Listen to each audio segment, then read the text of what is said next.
January 31st, 2014. I want to show you a nice little situation that's unfolding up here at this little access road. It's here in Springboro. Springboro police are basically pulling a Smokey the Bandit, man. They're hiding an SUV at this little entrance here, and basically doing a Smokey the Bandit just right there at the hide behind a billboard, so to speak. There you go. Check that out.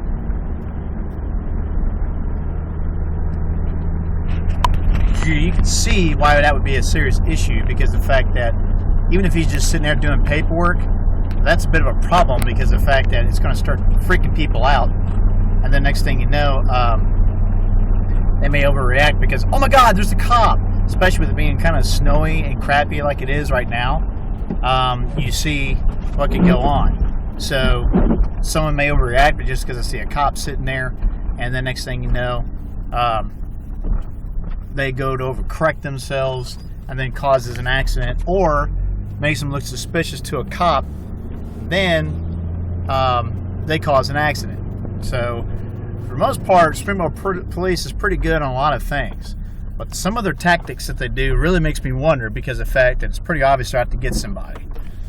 So there's a situation right there. And then I just saw one right there behind Shell that's clearly, obviously doing his paperwork or whatever he's doing. So they're hiding out. They need to be out in the open where it could be easily seen. For one, what if I need a police officer and I need to flag him down or something? You know, I need to make sure he's easily visible.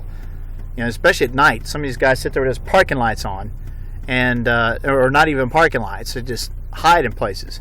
I've seen in places like in Hamilton where some cops hide in used car lots. Now that's totally unacceptable, man. Even if you're screwing off or trying to catch some Z's, dude, it's not the time to do it. You're on duty. So again, for the most part, I don't see any problem with the Springboro Police Department on most of their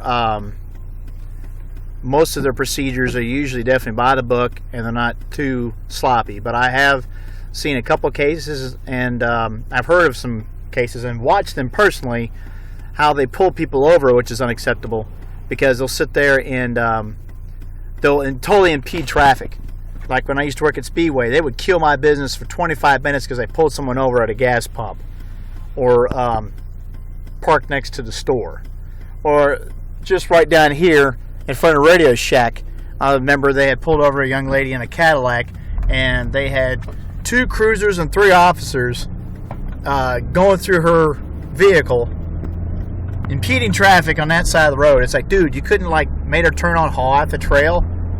I mean, you got a squawk box. You could say, hey, please turn on Hawaii the trail so you can get out of the main traffic flow. So again, this is the type of shenanigans that goes on that makes me start to wonder, especially with being the end of the month, they're not protectors, they're predators. So we're going to drive by again and look through the grass here, and you can see the officer is still parked there and hasn't moved a muscle. I rest my case.